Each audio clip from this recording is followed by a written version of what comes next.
عالم ہم سب کی عبادتوں کو اپنی بارگاہ عالی میں قبول فرمائے، اور جو مقصد زندگی، مقصد ہدایت لے کر فرش عزا پہ آئے، خدا ہم سب کو ان مقاصد میں کامیابیاں، کامرانی نصیب فرمائے۔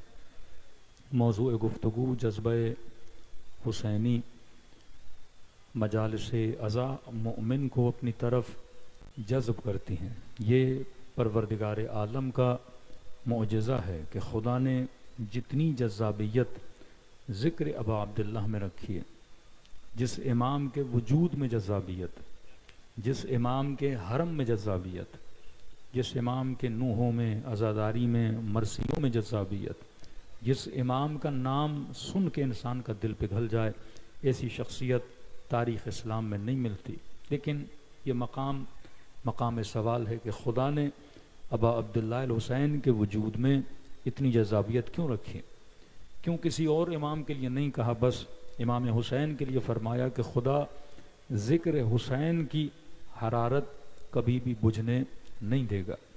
یہ جملہ صرف امام حسین کے لیے فرمایا کہ ان الحسین مصباح الخدا والسفینۃ النجات۔ لفظ سفینہ آیا، سفینہ کشتی کو کہتے ہیں۔ یہ نہیں کہا کہ نجات کا گھر ہے، یہ نہیں کہا کہ نجات کی سواری ہے، بلکہ کہا یہ سفینہ ہے۔ سفینہ کہاں چلتا ہے؟ سمندروں میں۔ سفینہ کہاں چلتا ہے؟ دریاؤں میں۔ اب تصور کریں ایک سمندر بے کراں ہو اور آپ کسی کنارے پہ کھڑے ہیں، آپ کو نہیں پتا میں نے کہاں جانا ہے۔ انسان زمین پہ چل تو سکتا ہے، پانی میں کتنی دیر تیرے گا؟ ڈوب جائے تو موت ہے، کچھ ایسی مچھلی آئیں جس کو کھا لیں پھر بھی مر جائے۔ تو اس پورے بے کراں سمندر میں، اس تلاطم میں فرمایا اگر کوئی چیز تجھے نجات دے سکتی ہے وہ کون ہے؟ سفینہ ابا عبداللہ الحسین ہے۔ لیکن دو اصطلاحیں استعمال کی۔ ایک اصطلاح فرمایا مصباح ہیں، حسین وہ فانوس ہے، حسین وہ چراغ ہے، حسین روشنی ہے۔ اب تصور کریں خود کو کسی بیاباں میں، تصور کریں جن لوگوں نے سمندر میں سفر کیا ہے کس قدر راتوں کو اندھیرا ہوتا ہے، انسان کو یہ نہیں پتا میں نے رائٹ جانا ہے یا لیفٹ جانا ہے۔ اب اس اندھیری رات میں، اس تلاطم میں آپ کو دور سے ایک روشنی نظر آئے کہ وہ چراغ کون ہے؟ حسین ابن علی ہیں۔ جب ہر جگہ سے انسان مایوس ہو جائے، جب جگہ جگہ اندھیرا اور تاریکیاں ہوں، فرمایا ان تاریکیوں میں خدا نے اگر کسی کو چراغ ہدایت بنایا وہ باب حسین ابن علی ہے۔ اب پروردگارہ چراغ تو مجھے نظر آ گیا، نور تو مجھے نظر آ گیا، لیکن اس نور تک پہنچوں کیسے؟ بیچ میں سمندر ہے، اندھیری رات ہے، خطرات ہیں۔ فرمایا گھبرانا نہیں، میں نے پہنچانے کے لیے بھی اگر کسی کو سفینہ بنایا ہے تو وہ ذات بھی حسین ابن علی کی ہے۔ اس کا وجود نور بھی ہے، روشنی بھی ہے، اور وہ کشتی بھی ہے جو تجھے وہاں تک لے کر جائے گی۔ تو علماء فرماتے ہیں اس کی مثال اگر آج کے زمانے میں اور بستر زمانے میں دیکھا جائے تو جگہ جگہ گمراہی، جگہ جگہ پریشانی، جگہ جگہ انسانوں کے دین اور ایمان اور عقیدوں کو تباہ و برباد کیا جا رہا ہے۔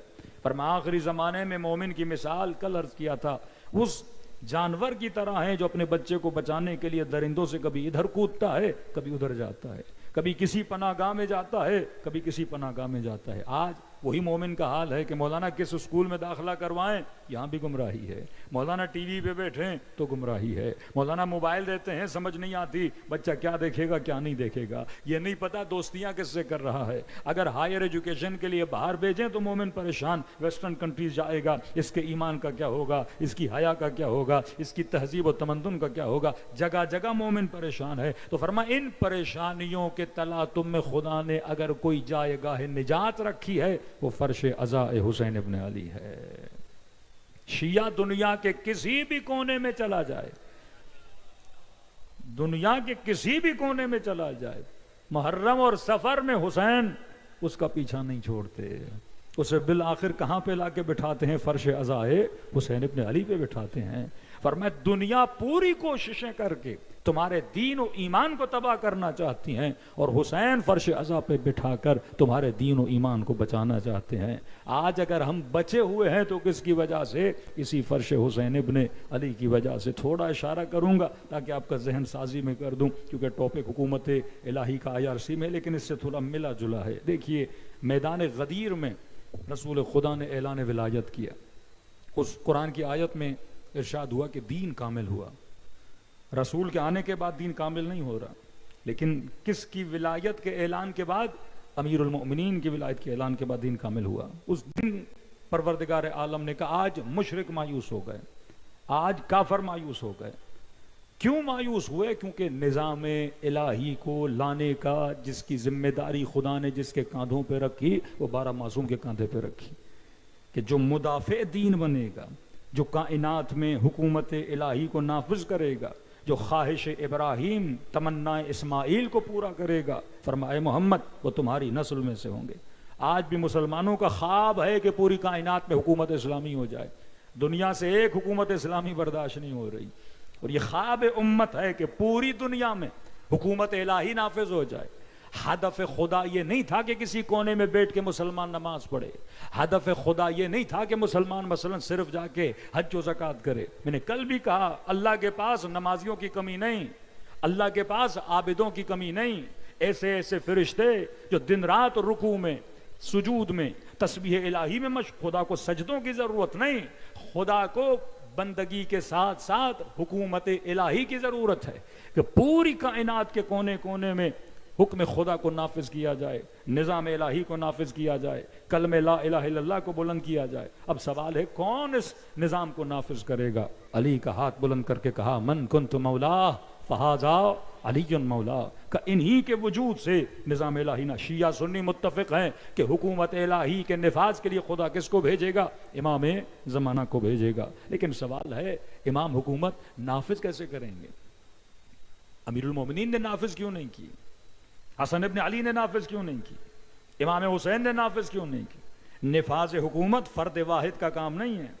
حکومت تب نافذ ہوگی جب لوگوں کی ذہن سازی ہوگی، جب معاشرہ اس حکومت کے لیے آمادہ ہوگا. ایسا نہ ہو کہ اللہ کی آخری نشانی پھر آئے پھر اسی نشانی کو شہید کر دیا جائے، جس طرح امام حسین کو شہید کر دیا گیا، جس طرح آپ کے اماموں کو زندانوں میں ڈالا گیا، جس طرح امت نے پیٹھ دکھا دی غدیر کے بعد ثقیفہ میں، جس طرح امت نے اہل بیت رسول کو قتل کیا، جس طرح امت نے اہل بیت رسول کو زندانوں میں ڈالا. لیکن یہ محافظ نظام الہی تھے. جب آپ کہتے ہیں بنا الہ الہ الا اللہ است حسین، تو لا الہ الا اللہ کے نظام کو قائم کون کرے گا؟ یہی فرزند حسین امام زمانہ. لیکن کیسے قائم کریں گے؟ فرمایا جب لوگوں کی ذہن سازی ہوگی، جب آپ کربلا کو محدودیت سے نکال کر لا محدودیت کے دائرے میں لا کے کھڑا کر دیں گے، جب آپ پیغام کربلا کو 61 ہجری تک محدود نہیں کریں گے. امام حسین کا کام ہے آپ کا مزاج بنائیں، آپ کا کام ہے اپنی عقل کے ذریعے سے اس مزاج حسینی کو نظام حسینی میں بدلیں. میں چھوٹی سی مثال دے رہا ہوں.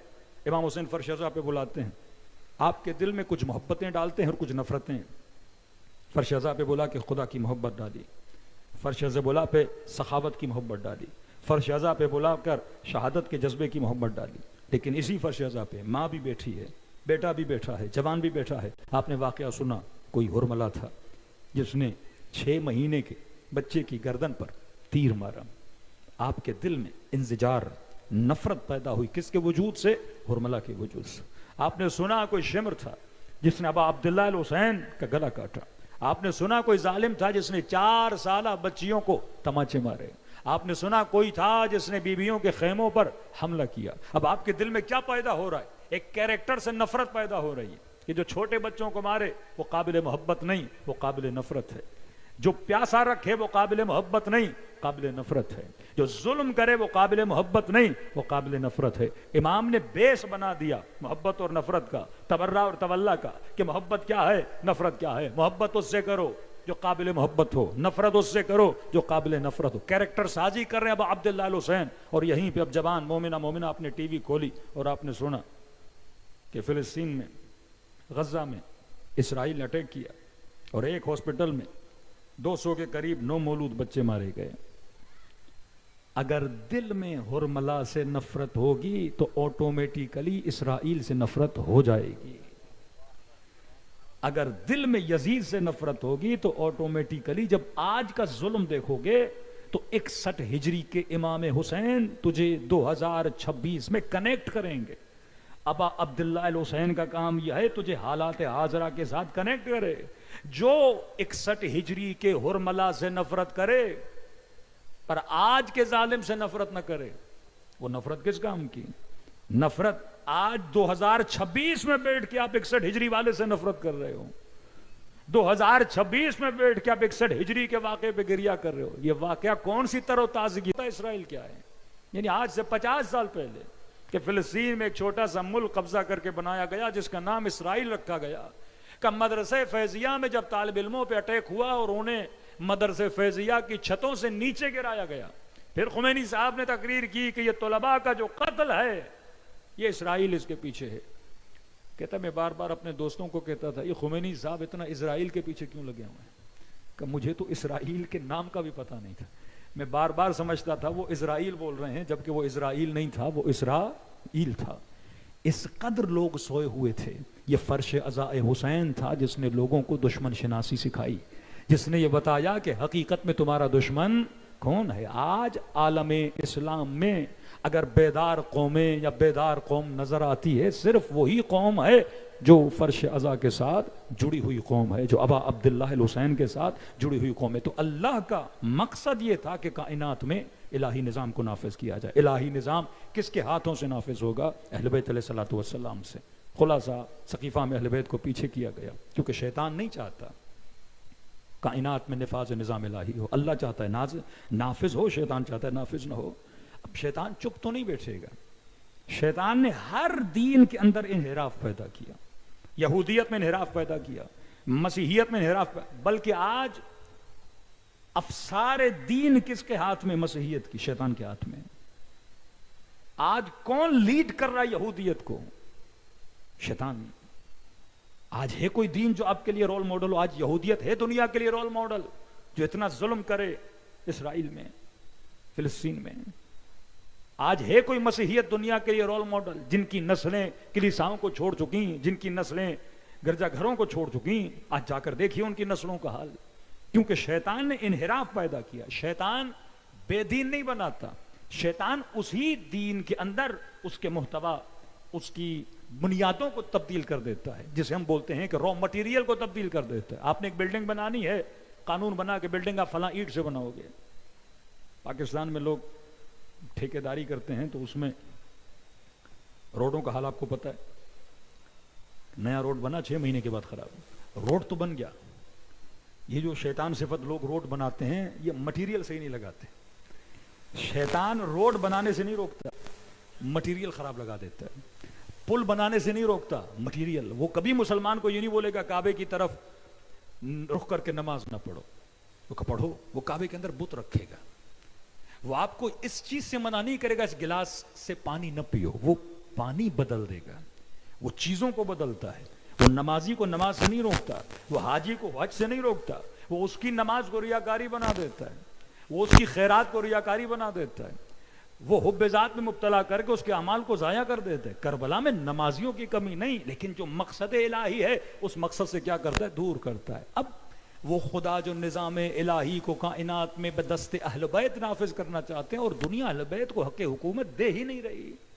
4 سال بھاری امت کے لیے امیر المومنین کے مولا حسین نکلتے ہیں تو کس طریقے سے اب عبداللہ الحسین کو شہید کر دیا جاتا ہے. بدن پہ گھوڑے دوڑائے جائیں، سر کاٹا جائے تاکہ فرزندان اہل بیت میں سے کوئی جرت نہ کرے، کوئی آواز بلند نہ کرے کہ اب حکومت کو قائم کریں گے. نظام کو گرانے کی اگر کوئی آواز دے، ایسا حشر کرو اس انسان کا، اس کی نسلیں بھی یاد رکھیں. کوئی یہ فکر بھی نہ کرے کہ ہم یزید کے مقابلے میں آئیں گے. امریکہ سپر پاور ہے بنام، اگر کوئی اس کے مقابلے میں کھڑا ہو جائے. وہ ہیروشیما کو دیکھ لیں. یہ سبق سکھاتے ہیں کہ اگر ہمارے مقابلے میں آؤ گے ہم وہ حال کریں گے جو تم نے کبھی سوچا نہیں ہوگا، تاکہ آگے کوئی سوچے بھی نہ. اب کربلا سے بڑا کوئی ظلم تو نہیں ہو سکتا نا.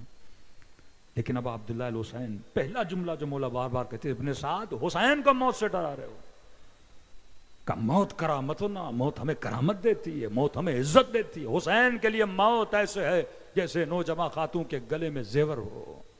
فرمایا زیور تو ہم پہن کے چلتے ہیں، شہادت سے کبھی تم اہل بیت کو سب سے بڑا ڈر انسان کے اندر کس چیز کا ہوتا ہے؟ موت کا ڈر ہوتا ہے. اب عبداللہ الحسین نے اس خوف اور ڈر کو ختم کر دیا، کیونکہ یہ ڈیوٹی ہے امام حسین کی کہ نظام کو نافذ کیا جائے. فرمایا ہر نبی کے دور میں اللہ نے معجزے بھیجے. حضرت نوح نے تبلیغ کی، یہ مقام سوال ہے، 900 سال تبلیغ، لیکن 80 لوگ ہدایت پاتے ہیں، 70 لوگ ہدایت پاتے ہیں۔ آج ایک مومن مجلس سن کے نیک ہو جاتا ہے، رسول ترک کا واقعہ سنتے ہیں، خواب سے بندہ بدل گیا، ایسے ایسے جواب مصیبت کا ایک جملہ سن کے وجود میں تلاطم آ جاتا ہے، اور وہاں نبی نوح 900 سال تبلیغ کریں، لوگ بدل نہیں رہے، لوگوں کے اندر تبدیلی نہیں آ رہی۔ یہ فاصلہ زمانی ہے کہ ایک نبی اتنی تبلیغ کر لوگ نہیں بدل رہے، کیونکہ فکری طور پہ لوگ بالغ نہیں ہیں۔ آج اشتہار لگتا ہے، اعلان ہوتا ہے کہ فلاں جگہ فلاں ٹائم پہ امام حسین کا ذکر کیا جائے گا، مجلس کی جائے گی، لوگ ہزاروں میں آ جاتے ہیں، اور وہاں ابا عبداللہ الحسین بلا رہے ہیں، حل من ناصر حل من مغیث۔ کتنا سفر ہے کوفے سے کربلا، بندہ پیدل بھی چلے تو 1.5 دن میں پہنچ جائے، لیکن کوئی حسین کی مدد کے لیے نہیں آ رہا۔ وہاں 12 سال ایک امام زندان میں ہے، کیا شیعہ نہیں تھے؟ کیا مسلم نہیں تھے؟ یا بات شیعہ سنی کی نہیں ہے؟ کیا مسلم نہیں کہ فرزند رسول کا گلا کاٹا جا رہا ہے، نبی کی نواسیوں کے ہاتھوں میں رسیاں باندھ کے بازاروں میں پھرایا جا رہا ہے؟ کوئی مسلمان نہیں جو مدد کے لیے آئے، کیونکہ فکری طور پہ بالغ نہیں۔ ڈاکٹر شریعتی جب تنہائی امیر المومنین کہتے یہی وہ تنہائی تھی۔ کس چیز کی تنہائی؟ لوگ جسم علی کے قریب تھے، فکر علی سے بہت دور تھے، اتنا فاصلہ تھا امت کا اس فکر سے۔ سلمان علی کے فکر کے قریب ہے، مالک امیر المومنین کے فکر کے قریب ہے، ابو ذر فکر علی کے فکر کے ساتھ جو قریب تھے، آج بھی لوگ کم ہیں، لیکن آج بنسبت زمانہ قدیم سے شعور اتنا ہے کہ لوگ نام حسین پہ جمع ہو جاتے ہیں۔ وہاں ابا عبداللہ الحسین بلا رہے ہیں، لوگ جمع نہیں ہو رہے۔ لیکن میں نے اشارہ دیا، کربلا کے بعد، اس تحریک کربلا کے بعد، مجالس عزا کے بعد، آج ہمارے پاس جو کچھ ہے فرش عزا حسین ابن علی کی وجہ سے۔ نبیوں نے معجزے دکھائے، حضرت عیسیٰ، حضرت موسیٰ، کبھی اجدہا کا معجزہ، یعنی یہ مقام فکر ہے کہ ایک نبی ید بیضا دریا کو زمین میں بدل دے، آسمان سے من و سلوا اترے، اور 40 دن کی غیبت ہے اس نبی کی، پھر امت پھر سے بچڑا پرست بن جائے، امت پھر سے بت پرست بن جائے۔ کیونکہ معجزے دیکھنے کے بعد بھی لوگ پھر سکتے ہیں، لیکن اگر عقلانی طور پہ بندہ کسی نبی کو مان لے، عقلانی طور پہ کسی امام کو مان لے، اس کا سر کاٹ بھی دو، وہ علی کو چھوڑنے کے لیے تیار نہیں ہوتا۔ میں سمیت مار زبان کاٹی، علی کو نہیں چھوڑا، بازو کاٹ دی، امیر المومنین کو نہیں چھوڑا۔ اصحاب ابا عبداللہ الحسین کے کربلا کے میدان میں امام حسین کو یہ فرماتے ہوئے نظر آئے کہ مولا ہمیں قتل کر دیا جائے، اربن اربا تروالوں سے ٹکڑے ٹکڑے کر دیا جائے، پھر ہمارے جسموں کو جلا کے راکھ بنا کے ہوا میں اڑا دیا جائے، مولا پھر بھی خدا پیدا کرے گا، اسی طرح اپنی جانوں کو آپ پہ قربان کریں گے۔ یہ شعور ہے افراد کربلا کا، جو شعور گزشتہ امتوں میں نہیں تھا، اور خدا نے جیسے جیسے نبی بھیجے معجزے کم کرتے گئے، معجزے کم، یہاں تک کہ رسول کا زمانہ آیا، بڑے سے بڑا معجزہ کتاب ہے، دلیل ہے۔ لو کان فیہما آلہۃ الا اللہ لفسدتا، اللہ توحید پہ دلیل دے رہا ہے، اگر 2 خدا ہوتے فساد ہو جاتا، دلیل ہے کہ خدا ایک ہے۔ استدلال سے بات، مباہلہ استدلال ہے، عصمت استدلال ہے، امامت استدلال ہے، لیکن بار بار شیطان امت کو کہاں پہ گھسیٹ رہا ہے؟ خلیفہ وہ بنے جو بوڑھا ہو، خلیفہ وہ بنے جو بڑا ہو۔ شیعہ کس چیز سے بات کرتے ہیں؟ دلیل پہ بات کرتے ہیں، استدلال پہ بات کرتے ہیں۔ اصحاب کی فضیلت کس چیز میں ہے؟ ہم دلیل دیتے ہیں، ہم دلیل کے ساتھ کسی کو با فضیلت مانتے ہیں، ویسے کسی کو با فضیلت نہیں مانتے۔ اگر ہم نے امیر المومنین کو امام مانا تو دلیل کی بنیاد پہ، نسل پرستی کی بنیاد پہ نہیں کہ داماد رسول ہیں تو افضل ہیں، یا دختر رسول ہیں تو افضل ہیں، دلیل کی بنیاد پہ۔ ازواج بہت ہیں، لیکن جناب خدیجۃ الکبریٰ کا درجہ اتنا کیوں بلند ہے؟ ہم دلیل دیتے ہیں۔ امیر المومنین فرماتے ہیں نحنو ابناء الدلیل، کیونکہ یہ زمانہ اب عقل کا زمانہ تھا، معرفت کا زمانہ تھا، اب معجزوں سے نہیں، عقل سے، کیونکہ آخری نبی ہے، اس کے بعد کوئی نبی آنا نہیں، کوئی معجزہ دکھانے والا ہے نہیں، اب لہٰذا تم مانو گے تو عقل سے، کیوں عصر حاضر میں تم نے بڑا ہونا ہے، ٹیکنالوجی کا زمانہ ہے، علم کا زمانہ ہے، معرفت کا زمانہ ہے، تو اب یہاں پہ کس چیز سے کام کیا گیا؟ عقل سے۔ اور کربلا سب سے بڑی دلیل کا نام تھا کہ جب حضرت علی اکبر میدان کربلا میں گئے، کہتے لشکر یزید کے کچھ ایسے بوڑھے افراد جنہوں نے رسول خدا کو دیکھا ہوا تھا، ہاتھوں سے تلواریں پھینک دیں کہ یہ تو معجزہ ہو گیا، محمد مصطفیٰ ہمارے سامنے آ گئے، خلقاً و خلقا، اخلاق میں رسول جیسے جناب علی اکبر، دکھنے میں رسول جیسے جناب علی اکبر. اور کہا جب حضرت علی اکبر نے اپنا تعارف کروایا کہ انا ابن الحسین، میں حسین کا بیٹا ہوں، کہ پھر تلواریں اٹھا لیں. کنی ہماری آنکھوں کو دھوکا ہوا تھا، یہ محمد معرفت نہیں تھی کہ رسول آئے تو تم تلوار نہیں اٹھاؤ گے، اور اسی رسول کا نواسا تمہارے مقابلے میں آئے، تم اسے تیر بھی مار رہے ہو، تم اسے تلواریں بھی مار رہے ہو. تو امام حسین نے، نظام امامت نے کس چیز کی تربیت کی؟ انسان کے عقول کی تربیت کی. لیکن یہ خیال رکھیے، اگر اللہ ایک نظام دے رہا ہے تو کیا شیطان کوئی نظام نہیں بنا رہا ہوگا؟ خدا اگر سسٹمیٹک کچھ کوڈز دے رہا ہے تو کیا شیطان اپنے نظام کے لیے کچھ کوڈ نہیں بنائے گا؟ تو شیطان نے بھی اپنا نظام بنایا ہوا ہے، جو نظام آپ کے اوپر حاکم ہے. یونائٹڈ نیشن میں نے صرف تھوڑا سا اشارہ کیا تھا، 2015 میں انہوں نے قوانین پاس کیے، SDGs، تقریباً 17 قوانین ہیں. یہ اچانک آپ دیکھتے ہیں 2015 کے بعد دنیا بدل رہی ہے. کچھ کہتے ہیں کہ سعودی عرب کا حاکم بڑا اوپن مائنڈڈ، براڈ مائنڈڈ ہے، لہٰذا سعودی عرب میں تبدیلی ہے. نہیں، وہ سارے براڈ مائنڈڈ ہیں، پچھلے والے بھی براڈ مائنڈڈ ہیں، آنے والے بھی براڈ مائنڈڈ ہوں گے. اچانک تبدیلی کیوں آ رہی ہے؟ اچانک آپ نے دیکھا کہ UAE میں گردوارے کھلنا شروع ہو گئے، کلیسا، مندر، ہر چیز. سعودی عرب میں کیسینو کھلنا شروع ہو گئے، سنیما کھلنا شروع ہو گئے، بڑے بڑے ایکٹرز کو بلایا گیا، فنکشن سر کاٹا جاتا ہے. لیکن وہاں پہ ایران میں پھانسی دی جائے تو ہیومن رائٹس والے چیخنا شروع ہو جاتے ہیں، بھائی انسانیت پہ ظلم ہو رہا ہے. وہاں پہ کتنے سر کاٹے گئے، کاٹے جاتے ہیں، آج بھی کاٹے جا رہے ہیں. لیکن اتنا شور نہیں ہوتا جتنا شور حکومت اسلامی کے لیے ہوتا ہے. کیا دوسرے ملکوں میں ظلم نہیں؟ کیا بے عدالتی نہیں؟ کیا فقر و فاقہ نہیں؟ کیا افریقہ کے مسائل نہیں؟ پوری دنیا میں ایک ملک ملا ہے جو ظلم کرنے پہ تلا ہوا ہے، اور امریکہ جو ہے دنیا کو بچانے کے لیے اس ملک کے مقابلے میں کھڑا ہو گیا، اپنا مال، اپنا دولت، اپنا پیسہ سب کچھ لگا رہا ہے. پورا زور ہے کہ حکومت بدلی جائے، نظام بدلا جائے. کیوں اس نظام کو بدلنا چاہتے ہیں؟ کیونکہ نہیں چاہتے کہ کائنات میں ایک بھی رول ماڈل ہو نظام الہی کو نافذ کرنے کے لیے. ہم نہیں کہتے کہ ایران کا پورا نظام کوئی نظام الہی ہے، بہت کوتاہیاں ہیں، لیکن ایک جرقہ، ایک روشنی، ایک چنگاری تو ہے اس نظام کو سٹارٹ کرنے کے لیے، کہ ہم بھی ہیں دنیا کو کوئی نظام دینے والے. کسی فقیہ نے نہیں سوچا تھا کہ حکومت نافذ کرنے کا، فقیہوں کے جتنے آپ احکام دیکھیں گے فردی احکام ہیں. یہ سوچ بعض فقہاء نے دی کہ بھائی ہم نظام اہل بیت والے ہیں، ہم نے کہا کہ ہم یزید جیسے کی بیعت نہیں کریں گے. چھوٹی سی مثال میں دے رہا ہوں آپ کو، مصر کی 80 سال زحمت کی اخوان المسلمین نے، 80 سال کی اسٹرگل اخوان المسلمین کی، کہ ہم اس فاسق کے مقابلے میں کھڑے ہو جائیں گے جو اسرائیل کا ساتھ دے رہا ہے، اسرائیل کے ساتھ اقتصادی معاملات ہیں. بالآخر انہوں نے حکومت گرائی، ایک انقلاب آیا، ریولیوشن آئی. عجب نہیں، 8 مہینے میں 80 سال کی محنت 8 مہینے میں تہس نہس ہو گئی. کیوں تہس نہس ہوئی؟ کبھی سوچا کریں؟ جب انہوں نے اس حکومت کو گرایا، نئی حکومت کھڑی کی، اب پھر سوچا حاکم کس کو بنائیں؟ اسی پارلیمانی نظام کو. تو کسی نے کہا کوئی بھی بن جائے. کہ کیا مطلب کوئی بھی بن جائے؟ کہ ہمارے دین میں ہے، ہمارے مکتب میں ہے، ہماری احادیث میں ہے کہ فاسق بھی ہو تو حاکم بن سکتا ہے، شرابی بھی ہو تو حاکم بن سکتا ہے. تو پھر کچھ کھڑے ہو گئے، بھائی پھر 80 سال کی محنت کس چیز کی؟ ہم تو یہی کہتے رہے یہ فاسق و فاجر ہے، اس کو نیچے اتارو. تو کہا ہم نے تو احادیث میں یہی پڑھا ہے، الملک لمن غلب، اردو میں سادہ ترجمہ جس کی لاٹھی اس کی بھینس.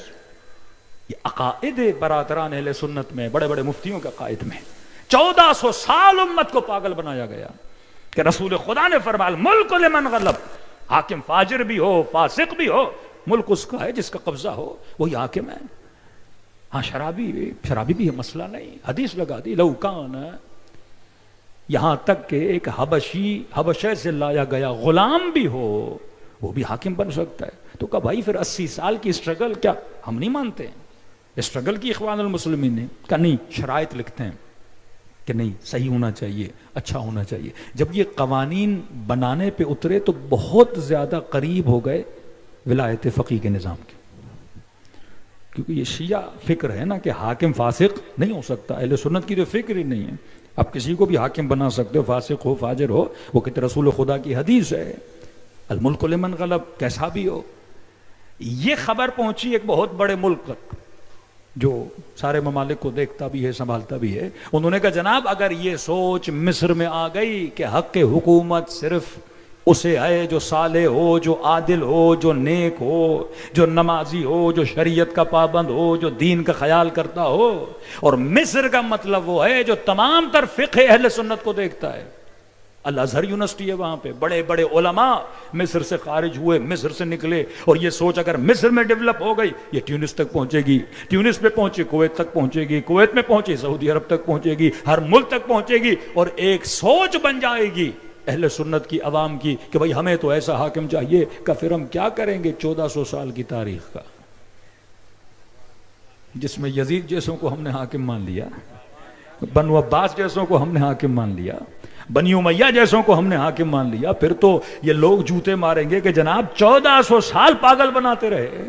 شیعہ سچ کہہ رہے تھے کہ حق حکومت کس سے ہے؟ جو عبد صالح ہو، جو نیک بندہ ہو۔ یہ فکر شیعہ ہے، کہتے ہیں تقریباً $220 ملین لگائے گئے مصر میں کہ اخوان المسلمین کی حکومت کو گرایا جائے، اور 8 مہینے میں حکومت گر گئی۔ گرنے کی وجہ ایک اور یہ تھی، انہوں نے سوچ تو بنائی تھی پر فرش عزائے حسین سے ان کی نسلیں دور تھیں۔ یہاں 45 سال گزر گئے، امریکہ نے ایٹی چوڑی کا زور لگا دیا کہ حکومت اسلامی کو گرایا جائے، لیکن نہیں گرا سکا، کیونکہ جن کی بنیادیں فکر حسین سے جڑی ہوئی ہوں انہیں کوئی شکست نہیں دے سکتا۔ یہ جذبہ جو جذبہ فرش عزا ہے، حسین فکر کا نام ہے۔ آج کائنات میں جو الہی نظام کو نافذ بھی کریں گے وہ حضرت مہدی کریں گے، سب مانتے ہیں، تو فرش عزا آپ کو وہ سپاہی بنانے کے لیے آیا ہے۔ آپ خود کو عام مت سمجھیے، آپ امام زمانہ کے متوقع سپاہی ہیں، اس نظام میں پلنے والے ہو، تربیت یافتہ ہو۔ تو ایک طرف یہ نظام آپ کی تربیت کر رہا ہے، دوسری طرف نظام شیطان آپ کی نسلوں کو گمراہی کرنے پہ تلا ہوا ہے۔ یہ SDGs جا کے پڑھ لیجئے گا، 17 قوانین ہیں، ترامیم ہیں جو ہر ملک نے انجام دینی ہے۔ اب دیکھیے اسٹینڈرڈ کون بناتا ہے؟ اقوام متحدہ۔ اف یو ایکسپٹ دین آپ کو تجارت کی اجازت دی جائے گی، بینکنگ کی اجازت دی جائے گی، اور اگر آپ ایکسپٹ نہیں کرتے تو black list, grey list, FATF ساری چیزوں میں آپ کو جکڑا جائے گا۔ یہ چھوٹی سی مثال دوں، ایک ہوٹل ہے جس کو آپ بولتے ہیں یہ 5 اسٹار ہے۔ اب 5 اسٹار کا اسٹینڈرڈ بنانے والا کون ہے؟ بنانے والا وہ ہے، آپ نے بہترین ہوٹل بنایا، بہترین فیسلٹیز تھیں، شاید ایکسٹرا آرڈنری فیسلٹیز ہیں، لیکن آپ نے اس 5 اسٹار میں شراب نہیں رکھی، تو کہیں گا 5 اسٹار میں نہیں آ سکتے، کیونکہ آپ نے اس اسٹینڈرڈ کو کیا نہیں کیا؟ پورا نہیں کیا۔ انہوں نے پہلے قوانین بنائے، اس قوانین کو آپ گوگل پہ جا کے لکھیں، ہر ملک نے اس قانون کو پورا کرنا ہے، اور جو سمبلز بنائے بڑے اچھے، بڑے خوبصورت، کہ امیر المومنین فرماتے ہیں کہ شیطان کا کام یہ ایک مٹھی حق کی لیتا ہے، ایک مٹھی باطل کی لیتا ہے، اور ملا دیتا ہے امتزاج حق و باطل۔ اب دیکھنے والا پریشان ہو جاتا ہے۔ امیر شام میں قرآن کو نوک نیزہ پہ بلند کیا اور نعرہ بلند کیا، لا حکم الا اللہ۔ اس مجمع میں بیٹھے ہوئے کسی شخص کو اس نعرے سے انکار ہے جو معاویہ ابن ابی سفیان نے لگوایا کہ اللہ کے علاوہ کوئی حکم نہیں ہو؟ ہم بھی یہی کہتے ہیں، اللہ کے علاوہ کوئی حکم نہ ہو۔ امام نے فرمایا کلمۃ الحق، کلمہ حق کا ہے، نیت کیا ہے؟ باطل کی ہے۔ خوبصورت سلوگن۔ اب چند سلوگن آپ دیکھیں، SDGs اس کو بولتے ہیں، سسٹینیبل ڈیولپمنٹ گولز، یہ سارے ملکوں کو دیے ہوئے ہیں، آپ کو بھی دیے ہوئے ہیں، ہمارے حکمرانوں نے سگنیچر کر دیے، سارے ملکوں نے اس پہ سگنیچر کیے۔ اگر آپ عمل کرو گے دن آپ ترقی یافتہ، توسع یافتہ ممالک میں آپ کا شمار ہوگا۔ پھر انہوں نے لسٹ بنائی، ایران ہے، عراق ہے، افغانستان ہے، پاکستان ہے، پھر ان ملکوں میں ریس لگ گئی کہ جو جلدی سے ان قوانین کو پورا کرے they become a development countries, دنیا کے ترقی یافتہ ترین ملکوں میں ان کا شمار ہوگا۔ اب دیکھتے UAE اور سعودیہ میں ایک ریس چل رہی ہے کہ جو تو نے بنایا میں اس کا ڈبل بناؤں گا، تم نے ایک کسینو میں 10 بناؤں گا، تم نے ایک شراب خانہ میں 10 بناؤں گا، تم نے 4 ایکٹروں کو بلایا میں 10 کو بلاؤں گا، تم اپنے ملک میں فیفا کروا رہے ہو میں بھی کرواؤں گا۔ ایک ریس لگ گئی تاکہ آپ ہر سال لسٹ نکلتی ہے کہ کون سا ملک رینکنگ میں کہاں کھڑا ہے۔ بڑے پیارے ہیں، پہلا سلوگن 1 to 5، پہلا سلوگن کرو، لیکن 17 پوائنٹ میں ان کو پورا کرنے کے لیے ان کے اندر جو چھوٹے چھوٹے پوائنٹس ہیں وہ تقریباً more than 160 پوائنٹس ہیں۔ اب نو پورٹی کا مطلب غربت کا خاتمہ. کون سی غربت؟ اصلاً جسے وہ غربت سمجھتا ہے میں سمجھتا ہوں کہ نہیں ذہن میں ہے، جسے وہ فقیر کہتا ہے میں بھی فقیر کہتا ہوں کہ نہیں. ڈیفینیشن آف فقیر کیا ہے وہ بھی وہ ڈیفائن کرے گا. غربت کا خاتمہ، مالی غربت، فرہنگی غربت، کلچرل فقر. کہ یہ جو آپ اپنے کپڑے پہنتے ہو نا، اپنے کلچرل کپڑے، آپ فقیر ہو. کس اعتبار سے؟ کلچرل فقیر ہو. ہم جیسی ڈریسنگ کرو تو آپ اس فقر سے باہر نکل آؤ گے. آپ کے نسلوں کی ڈریسنگ کو چینج کیا جائے، آپ کی خواتین کی ڈریسنگ کو چینج کیا جائے. اب اگر کوئی حاکم کہے گا جناب میری قوم اس چیز کو نہیں مانے گی، ہماری عورتیں یہ نہیں پہنیں گی، کہ وہ چھوڑ دو، تم صرف ایکسیپٹ کرو. ہاؤ ٹو اپلائی یہ بھی ہم تجھے بتائیں گے. لوگوں کی ذہن سازی کیسے کرنی ہے یہ بھی ہم تجھے بتائیں گے. نو پاورٹی، زیرو پاورٹی، غربت کا خاتمہ. نعرہ بڑا اچھا ہے. بڑے بڑے ہالی ووڈ کی ایکٹریسز کو بھیجا گیا، جیسے پاکستان میں آئی اینجلینا جولی، انہوں نے نومینیٹ کیا، اس کو اپنا نمائندہ بنایا. افریقہ گئی، پاکستان آئی، افغانستان گئی. بھائی کیوں آئے ہیں؟ کہ ہم غربت کے خاتمے کے لیے آئے ہیں. افریقہ میں بیٹھ کر، افریقن غریبوں کے ساتھ بیٹھ کر کیڑے چل رہے ہیں زمین پہ، ان کیڑوں کو کھا رہے ہیں. کہ ہم ان کو سکھانے آئے ہیں اگر بھوک سے مرنے لگو تو اس کیڑے کے کھانے سے کوئی نقصان ہونے والا نہیں ہے. اور وہیں پہ اگر افریقن کہیں کہ آپ ہمیں ہالینڈ کی ٹیکنالوجی جو ایگریکلچر میں، آپ ہمیں ڈیری فارمنگ کی ٹیکنالوجی دو، کہ ریسرچ کے مطابق اگر ایگریکلچر کی ٹیکنالوجی جو ہالینڈ کے پاس ہے اگر یہ دنیا کو سکھا دیں تو ان کی ٹیکنالوجی سے ذریعے سالانہ 250 ملین لوگوں کے کھانے کا بندوبست کیا جا سکتا ہے. ٹیکنالوجی نہیں سکھائیں گے، کیڑے کھانے آپ کو سکھائیں گے. ٹیکنالوجی نہیں سکھائیں گے، وہ ترقی آپ کو نہیں یہ سارے اچھے. کلمت الحق، نیتیں باطل. فرمایا زیرو ہنگر، غربت کا خاتمہ، بھوک کا خاتمہ، گڈ ہیلتھ. معاشرے میں اچھی ہیلتھ پیدا کرو، ایک ہیلدی معاشرہ. اب پوچھو ہیلدی معاشرہ، اب اس میں جسمانی ہیلتھ آ جاتی ہے، مینٹل ہیلتھ آ جاتی ہے، سائیکولوجیکلی ہیلتھ آ جاتی ہے. اب مینٹل ہیلتھ میں جب گھسیں گے تو کہیں گے آپ کی خواتین کو یہ مسئلے ہیں، آپ اپنے دین کے اندر یہ پابندیاں ڈالتے ہو، اس سے مینٹل ہیلتھ کیا ہوتی ہے؟ ڈسٹرب ہوتی ہے. آپ صبح سے شام تک اپنے بچے کو مثلا روزہ رکھواتے ہو، اس سے آپ کی جسمانی ہیلتھ افیکٹڈ ہوتی ہے. وہ آپ کے دین کے اندر داخل ہوں گے، آپ کی سوچوں کے اندر داخل ہوں گے. ہو سکتا ہے کل یہ کہیں اتنی مجلسیں کرواتے ہو، گریا کرتے ہو، اس سے انسان کے اندر مثلا انزائٹی بڑھتی ہے، اتنا رونا اچھا نہیں ہے، اتنا ذکر موت کرنا اچھا نہیں ہے، ان سے انسان ڈپریس ہو جاتا ہے. وہ ہر چیز کے اندر داخل ہوں گے کہ آپ اپنی کتابوں سے یہ چیز نکال دو، تمہارا بچہ ڈپریس ہو جائے گا. آپ کربلا کا واقعہ نہیں پڑھو گھر میں، ڈپریشن. ڈیٹیل زیادہ میں IRC میں اس پہ پڑھ چکا ہوں، صرف آج اشارے کر رہا ہوں. کانسیپٹ آف فیملی آپ کے ذہن میں، ان کے ذہن میں. ان کے لیے فیملی مین مین، وومن وومن، مین وومن، وومن مین، یہ فیملی ہے. ایک مسلمان کے لیے فیملی کیا ہے؟ مرد مرد فیملی ہے، عورت عورت فیملی ہے، مرد عورت فیملی ہے. مطلب اگر ایک مرد مرد سے شادی کرے وہ اس کو بھی فیملی ڈکلیئر کرتے ہیں. عورت عورت سے شادی کرے دس از آلسو دا فیملی. اب کا بچہ کیسے ہوگا؟ کہ کوئی بات نہیں، ایڈاپٹ کر لیں گے، کوئی ایشو تھوڑی ہے. مرد عورت بھی فیملی، مرد مرد بھی فیملی، عورت عورت بھی فیملی. اب اس کو اسلامی معاشرہ قبول کرے گا. بٹ اگر آپ نہیں مانو گے، اس کے نظام کا حصہ نہیں بنو گے، آپ کو میرا معاشرہ نہیں مارے گا، کوئی بات نہیں، ہم آہستہ منوائیں گے، ایڈورٹائزمنٹ کریں گے، ایکٹرز کے ذریعے سیلیبریٹیز کو خریدا جائے گا، مختلف ڈراموں میں، مختلف چیزوں میں آہستہ آہستہ آپ کے ذہنوں کو اس چیز کے اندر ملایا جائے گا جسے آپ سلو پوائزن کہتے ہیں، تاکہ نسلیں اس چیز کے لیے کیا ہو جائیں؟ تیار ہو جائیں. اب اس قدر سازشوں میں جو دنیا کو ایک نظام کی طرف لے جانا چاہتے ہیں، یہاں کون کشتی نجات بنا ہوا ہے؟ ابا عبداللہ الحسین. بچوں کو اسکول بھیجا، گمراہ کر دیا گیا، ادھر ادھر بھیجا، گمراہی سے آج بچ نہیں سکتے. آپ کو مولانا میں کہاں کہاں کا بائیکاٹ کروں؟ گھر کے کھانے کی ٹیبل تک ان کا لینا دینا ہے. کیا کھاؤ گے، تمہارے لیے ہیلدی کیا ہے؟ ان ہیلدی ترین فوڈ وہ دنیا کو دے رہے ہیں، جو دنیا میں عدل و انصاف قائم کرنے کے نعرے لگاتے ہیں. ایٹم بم کے بہانے کتنے لوگوں کی انہوں نے جانے لی ہیں، جو خود صاحب ایٹم بم ہے، کہ آپ ایٹم بم بنا رہے ہو لہٰذا ہم پہلے ہی حملے میں 170 بچے اور بچیوں کو قتل کر دیں گے. انصاف کے نام پہ اسرائیل کی حمایت میں ہزاروں کی تعداد میں بچے مار دیے گئے. کہ یہ نشانیاں ہیں. دشمن شناس بنو. یہ سب سے پہلے تجھے مستاصل کرنے کے لیے بچوں پہ اٹیک کرتا ہے. پہلا حملہ جو یمن پہ ہوا تھا وہ اس فیکٹری پہ ہوا تھا جو بچوں کا خشک دودھ بناتی ہے. کیوں ہوا؟ یہ اسٹریٹجی آف دشمن ہے. کہتے ہیں سب سے پہلے بچوں کی غذائیت کو چھینو. بچہ روئے گا، ماں تنگ ہوگی، ماں تنگ ہوگی باپ کو بولے گی، گھر کے اندر پریشانی ہوگی، یہ فوراً کیا ہو جائیں گے؟ تسلیم ہو جائیں گے.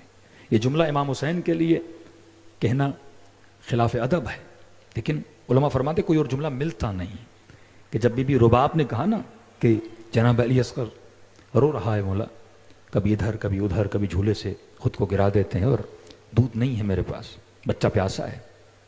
اب عبداللہ حسین اپنے بچے کو لے کر گئے. کہتے ہیں یہاں تک فوج اشقیاء کو کہا کہ تجھے شک ہے حسین اپنے لیے پانی مانگ رہا ہے، میں بچہ رکھ کے جاتا ہوں، جاؤ بچے کو پانی پلاؤ اور یہیں پہ رکھو، میں واپس لے جاؤں گا. نہیں مانے امام حسین، اپنے بچے کو ہاتھوں پہ بلند کیا. کہتے ننھی سی زبان خشک ہونٹوں پہ پھیری. اس قدر یہ بچہ رو رہا تھا. اس وقت تیر لگا کے جب علی اصغر کے گلے سے خون جاری ہوا، کہتے ہیں دیکھنے والی کیفیت تھی ابا عبداللہ الحسین کی کہ کروں تو کیا کروں. حسین تو صبر کر جائے، لیکن ماں کے پاس اس بچے کو کیسے لے کر جاؤں.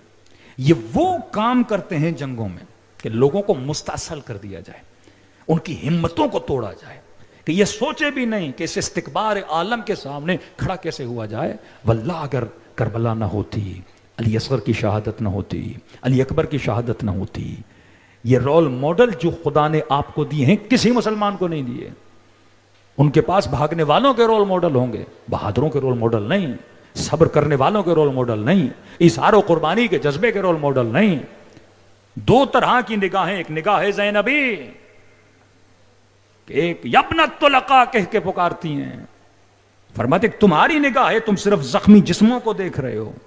ایک زینب کی نگاہ ہے، فرمایا ماں رأیت الا جمیلا، میں نے حسن کے علاوہ، یہ کون سا حسن ہے جو بی بی زینب دیکھ رہی ہیں. کہ ایک ہی وقت میں امام حسین کا بدن کٹ بھی رہا ہے، تو کیا بدن کا کٹنا حسن ہے؟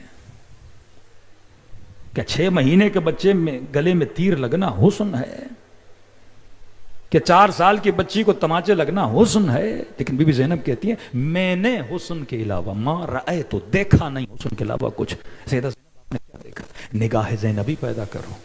تمہیں صرف مصیبت نظر آتی ہے لیکن اس کی برکتیں تمہیں نظر نہیں آ رہی. اگر کربلا نہ ہوتی آج ہوتا یہ فرش ازا. آج ہمیں کون بچاتا ان مصیبتوں سے؟ آج ہمیں کون شعور دیتا اگر یہ فرش ازا ابا عبداللہ حسین نہ ہوتا؟ علماء اس کی مثال اس طرح دیتے ہیں کہ آپ ایک انسان کو دیکھ رہے ہو جو آپریشن تھیٹر میں ہے اور کوئی بندہ اسے کاٹ رہا ہے، تو آپ کو معرفت نہیں، آپ دیکھ رہے ہو وہ کٹ رہا ہے تو آپ کہو گے اس پہ تو یہ کیسا شخص ہے جو اسے کاٹ رہا ہے. لیکن وہیں پہ کاٹنے والا جب کاٹنے کے بعد باہر آتا ہے 6-7 گھنٹے کی محنت کرنے کے بعد، تو اس کے چہرے پہ خوشی ہوتی ہے کہ آپریشن کیا ہوا؟ کامیاب ہوا، کیونکہ وہ اس کے نتیجے کو دیکھ رہا ہے. آپ اس کے نتیجے کو نہیں دیکھ رہے.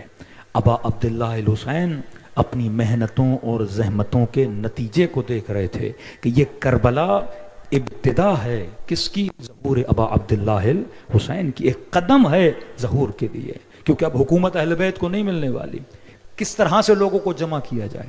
ہر سال امام آپ کو جمع کرتے ہیں. اس سے بڑا بہانہ جو کربلا نے آپ کے لیے بنایا، اور جمع بھی کرتے ہیں اور آپ کے دل میں جذبہ بھی پیدا کرتے ہیں، ایک ایسا جذبہ جو انسان کو کبھی حسین سے جدا ہونے نہیں دیتا. صلوات پڑھے محمد و آل محمد پہ.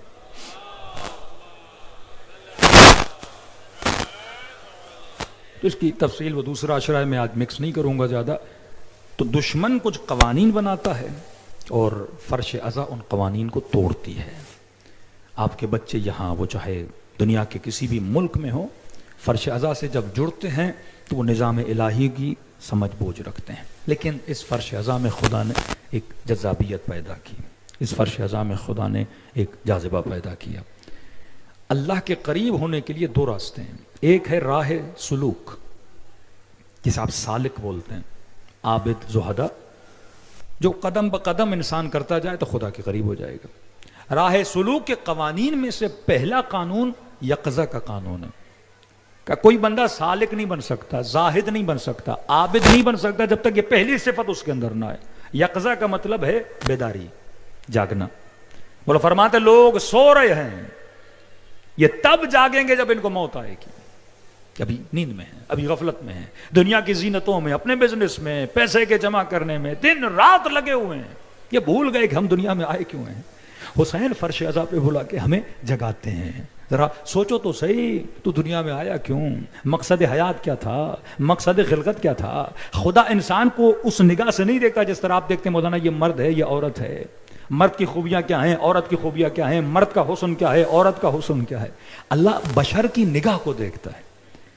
دنیا میں کئی حسین آئے گزر گئے، کئی بہادر آئے نامی گرامی گزر گئے، لیکن آج تک یاد کسے رکھا جا رہا ہے؟ ابا عبداللہ الحسین کو. آج تک یاد کسے رکھا جا رہا ہے؟ سیدہ زینب کو. اب کیا کیا تھا بی بی زینب نے ایز عورت، یہ نہیں دیکھا جاتا.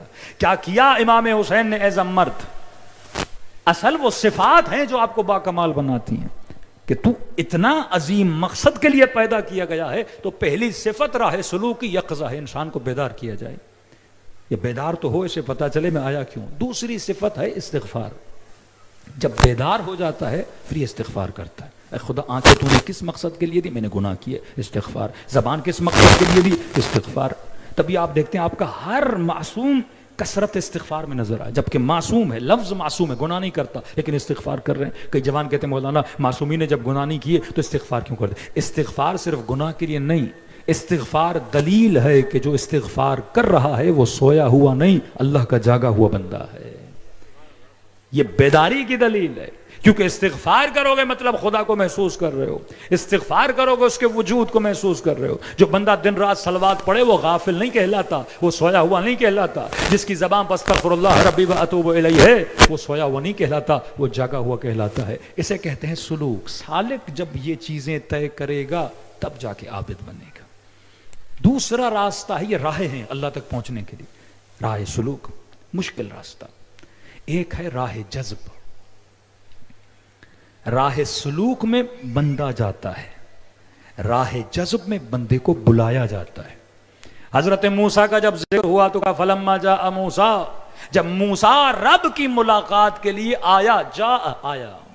جب حضرت رسول کا خدا نے ذکر کیا فرمایا سبحان الذی اسریٰ بعبدہ لیلا من المسجد الحرام الی المسجد الاقصی. موسیٰ کے لیے کہا موسیٰ آئے، محمد کے لیے کہا کہ ہم نے محمد کو بلایا. کچھ وہ ہیں جنہیں بلایا جاتا ہے، کچھ وہ ہیں جو خود چل کر جاتے ہیں. جن کو بلایا جاتا ہے وہ جاذبے کا راستہ ہے، جو جاتے ہیں وہ سلوک کا راستہ ہے. حسین جاذبے کا نام ہے. فرما راہ سلوک میں سالوں لگ جاتے ہیں، لیکن جن کو جذب کیا جاتا ہے وہ لمحوں میں صدیوں کے سفر کو طے کرتے ہیں.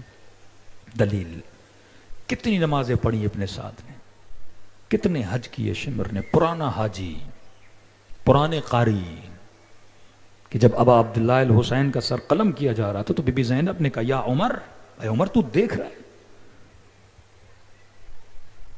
اور ابا عبداللہ الحسین کا سر کاٹا جا رہا ہے. یہ گلیوں میں بچپن میں امام حسین کے ساتھ بڑا ہوا ہے. پرانا نمازی، پرانے حاجی.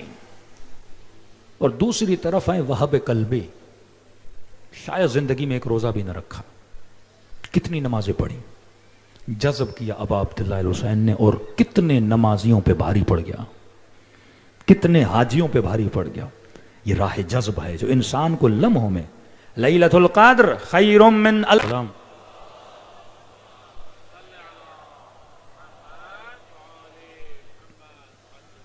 بہترین شاعر چیلنج دیتا تھا لوگوں کو کہ اگر تم میں سے امیر المومنین کی کوئی بندہ فضیلت لائے اور اس فضیلت کے بارے میں نے کوئی شعر نہ کہا ہو، میں تمہیں ایک سونے کا سکہ دوں گا.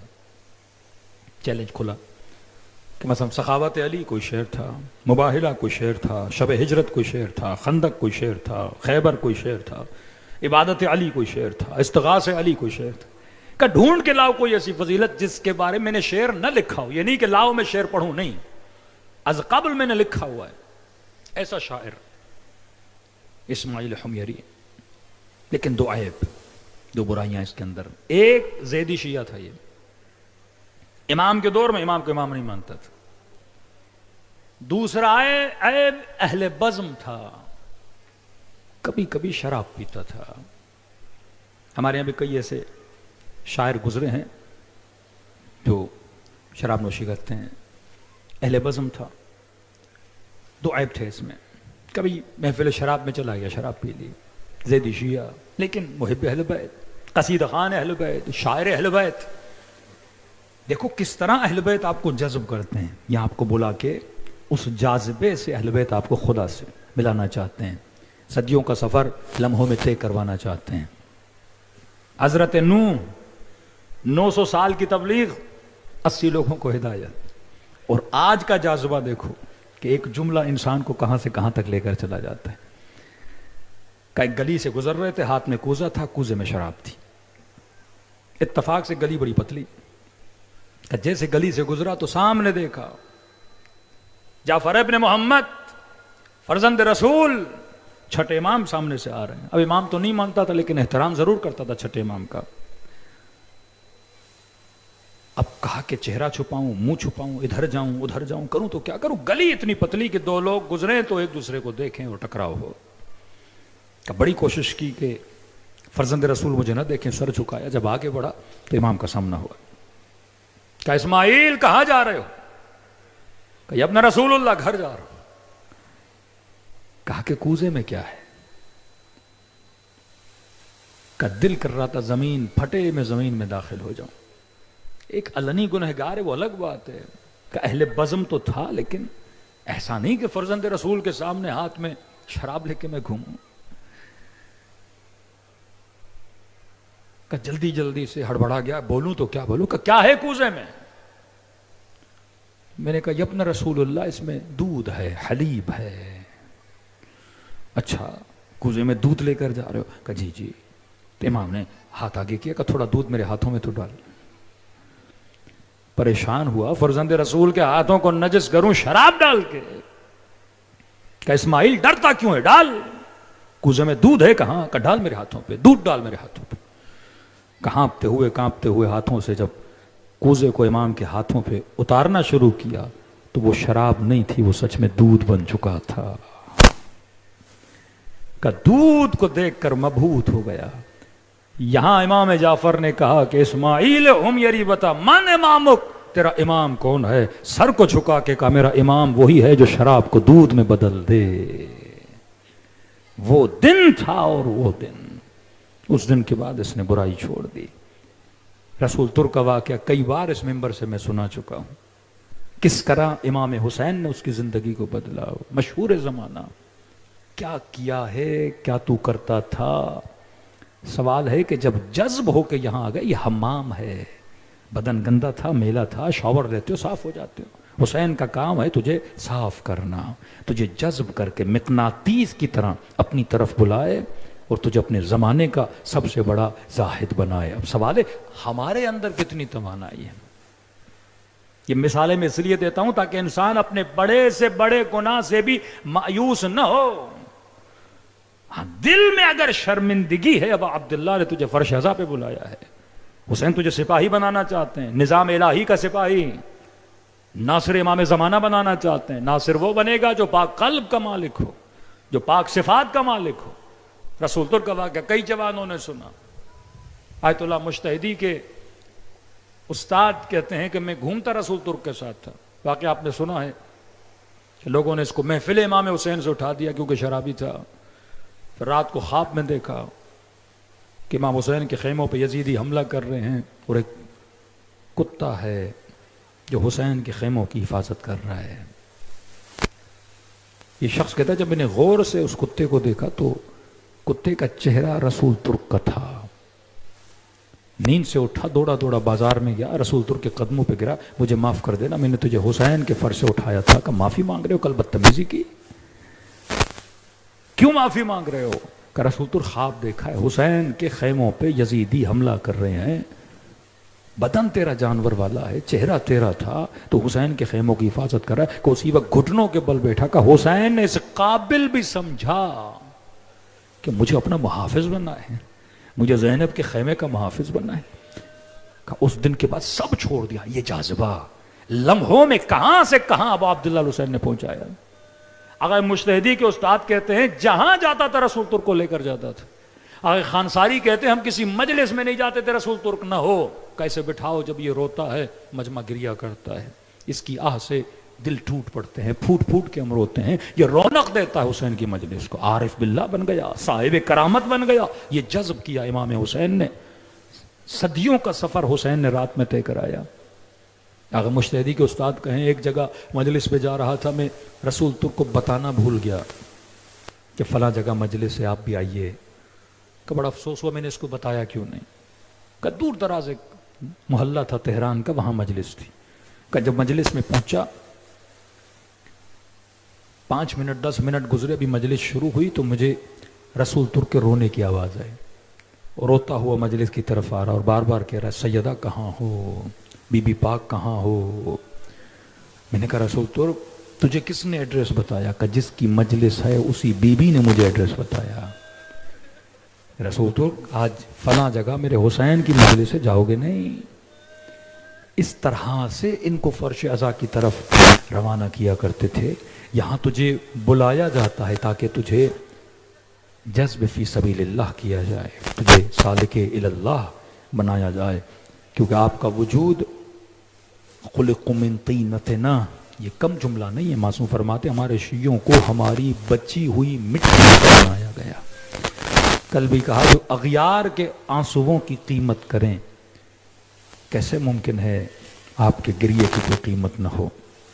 جو بی بی کہیں میں تب تک جنت میں نہیں جاؤں گی جب تک حسین کے عزادار جنت میں نہیں جاتے۔ یہ آپ کی قدر ہے، یہ آپ کی قیمت ہے۔ واللہ آج کے زمانے میں اگر کوئی کہف حسین ہے وہ وجود مبارک ابا عبداللہ الحسین ہے۔ دلوں کو کربلا کی طرف روانہ کریں، بین الحرمین کی طرف روانہ کریں، اس طرح سلام کرو جس طرح 4 سالہ بچی نے اپنے بابا کو سلام کیا، جس طرح بندھے ہوئے ہاتھ تھے اور سیدہ زینب نے اپنے بھائی کو سلام کیا، جس طرح فرزند رسول امام زمانہ اپنے جد امجد کو سلام کر رہے ہیں۔ السلام علی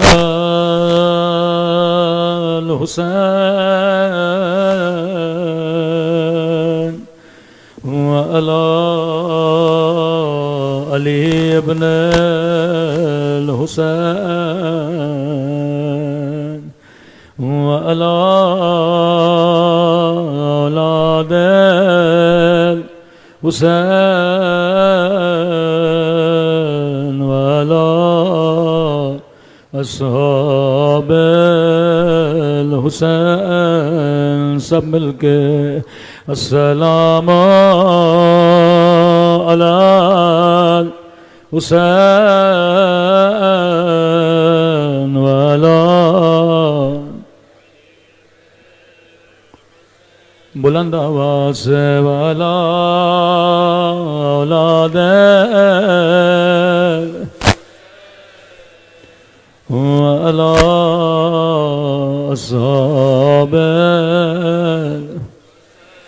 سب مل کے السلام علی وعلی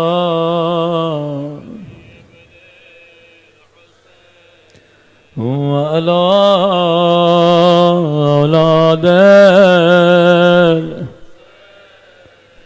وعلی اصحاب، مجمع بہت بلند آواز سے السلام علی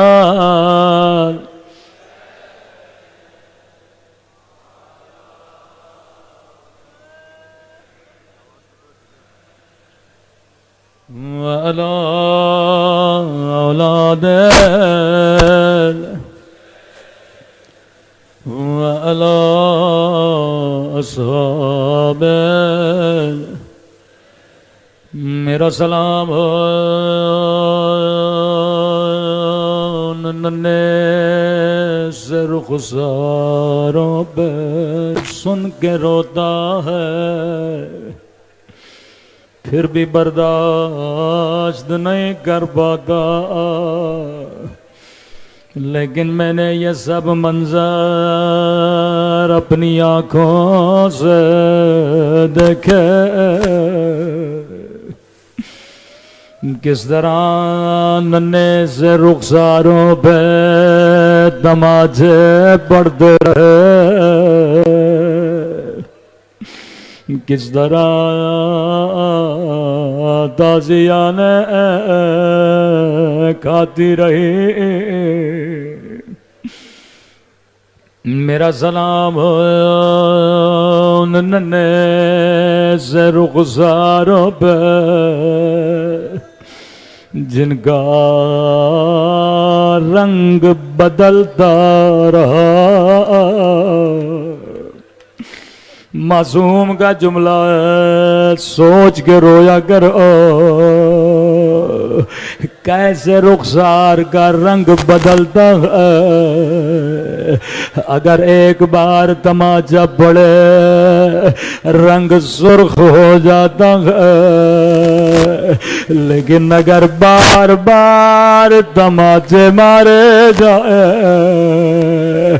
کبھی چہرہ نیلا کبھی شمر کے تماچوں نے چہرہ سیاہ کر دیا۔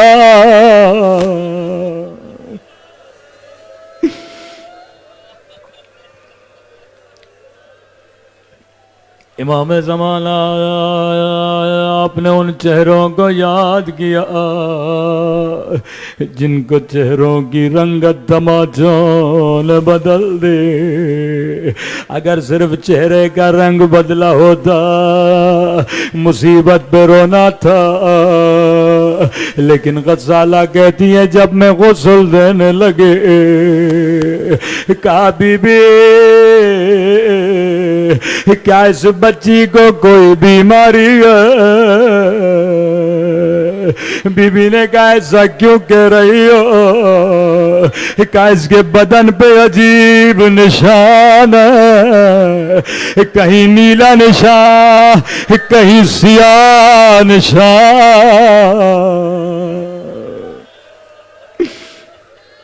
صرف چہرے کا رنگ نہیں بدلا، اتنے تازیاں نے مارے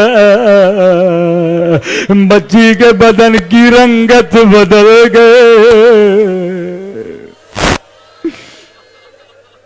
جب بھی کوئی مومن امام کے پاس آتا تھا کہتا تھا مولا اللہ نے مجھے بیٹی عطا کی ہے، پہلا جملہ کہتے تھے مومن کبھی اپنی بیٹیوں کو تماچے نہ مارا کرو،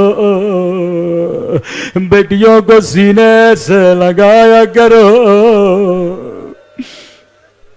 میری سمجھ میں نہیں آتا 4 سالہ بچے کس وجہ سے کس بات پہ شمر سکینہ کو تماچے مارا کرتا تھا۔ چھوٹے بچے تنگ بھی کریں لیکن تماچا تو نہیں مارا جاتا۔ کیا کہتی تھی، کیا مانگتی تھی کہ ظالم تماچے مارتا تھا؟ چھوٹے امام فرماتے ہیں 2 ہی سوال کرتے تھے، کبھی کہتی تھی مجھے میرا بابا دے دو، تھوڑی دیر کے لیے کٹا ہوا سر دو میں اپنے سینے سے لگاؤں، میں بابا کے سینے پہ سونے کی عادی ہوں۔ دوسرا سوال جس کی وجہ سے بچی کو مارا جاتا تھا، فرمایا کہتی تھی شمر مجھے بڑی پیاس لگی ہے، مجھے ایک گھونٹ پانی دے دو۔ تبھی امام حسین فرماتے شیو جب جب ٹھنڈا پانی پیو میری سکینہ کو یاد کیا کرو۔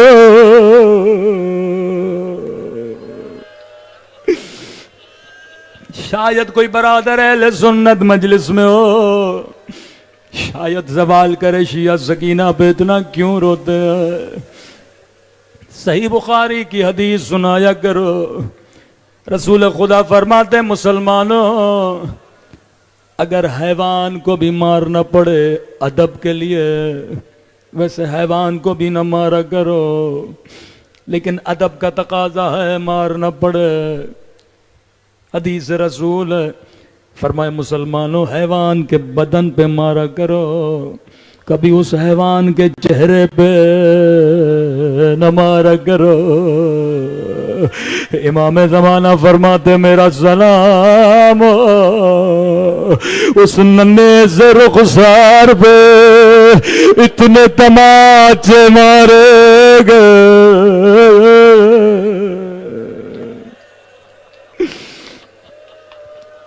آخری جملہ کہا بدن سے روح برباد کر گئے۔ امام زین العابدین فرماتے زندان شام ہے، بچی کی گود میں جب بابا کا کٹا ہوا سر آیا، بڑی حسرت سے بابا کو دیکھتی رہی، کبھی چہرے سے مٹی ہٹاتی رہی۔ بابا تیرے ہونٹوں کو کس نے زخمی کیا؟ بابا تیری پیشانی پہ کس نے پتھر مارا؟ بابا تیری آنکھیں بند کیوں ہیں؟ ذرا آنکھیں کھولو، میرے زخمی کان دیکھو، بابا میرا چہرہ دیکھو۔ ایک جملہ کا روح برباد کر گئے، کہنے لگی بابا تیری بچی کا رخسار چھوٹا تھا لیکن شمر کا ہاتھ بڑا تھا۔